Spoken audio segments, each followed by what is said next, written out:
क्या इदरान और समीन उशना को जेल से छुड़वाने के लिए पहुंच जाएंगे और उशना समीन और इदरान को ऐसा क्या कहने वाली है जिसकी वजह से समीन के पैरों के नीचे से तो जमीन ही निकल जाएगी। जैसे ही उशना और कमाल को पुलिस स्टेशन में लाकर लॉकअप में बंद किया जाता है तो उशना काफी ज्यादा घबरा जाती है। वो फौरन लेडी पुलिस ऑफिसर को कहती है कि प्लीज मुझे यहाँ से जाने दे, मेरे घर वाले इंतजार कर रहे होंगे, मैं एक शरीफ घराने की लड़की हूँ, मैं अपनी दोस्त के चुंगल में फंस गई थी, उसने मुझे धोखा दिया है, वो मुझे धोखे से इस पार्टी में लेकर आया था।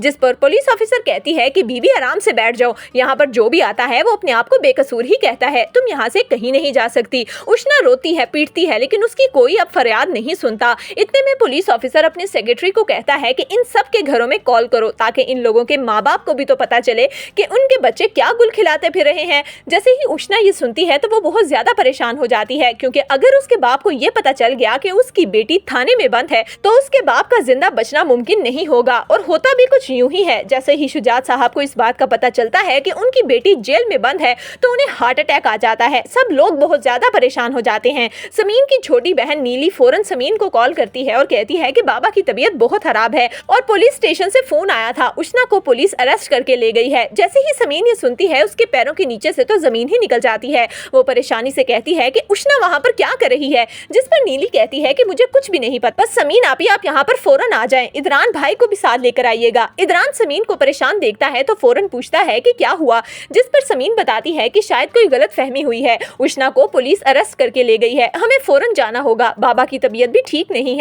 जिस पर इदरान फौरन समीन को लेकर पुलिस स्टेशन पहुंचता है। जैसे ही उशना अपने सामने समीन को देखती है तो वो शर्मिंदा हो जाती है। उसका बस नहीं चलता कि जमीन फटे और वो उसी वक्त जमीन में गड़ जाए। इदरान की पहुंच की वजह से पुलिस ऑफिसर उशना को तो छोड़ देते हैं, लेकिन समीन इदरान के सामने बहुत ज्यादा शर्मिंदा हो जाती है। वो उशना को कहती है कि तुम यहाँ पर क्या कर रही हो, जिस पर उशना बताती है कि मैं अपनी दोस्त के साथ यहाँ पर आई थी, उसने मुझे धोखा दिया है। जिस पर समीन कहती है कि तुम तो अपनी किसी दोस्त की बहन की शादी में गई थी ना। उशना ये सब कुछ क्या है, तुम सोच भी नहीं सकती कि मैं इदरान के सामने कितनी ज्यादा एम्बैरस हो चुकी हूँ।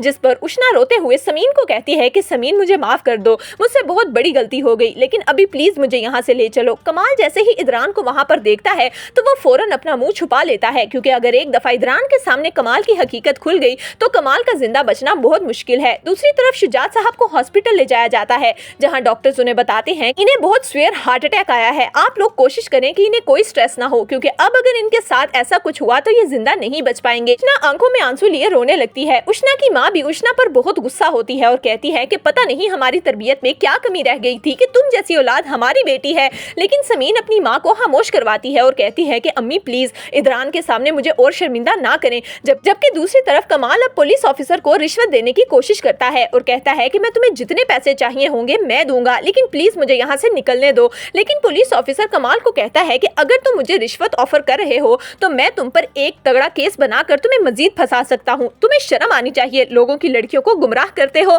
कमाल आखिरकार जेल में ही सड़ता रहेगा। तो दोस्तों, आपके ख्याल में क्या पुलिस स्टेशन में इदरान कमाल को देख लेगा और क्या कमाल की हकीकत खुलकर सबके सामने आ जाएगी? आपकी इस बारे में क्या राय है, हमें कमेंट्स में जरूर दीजिएगा।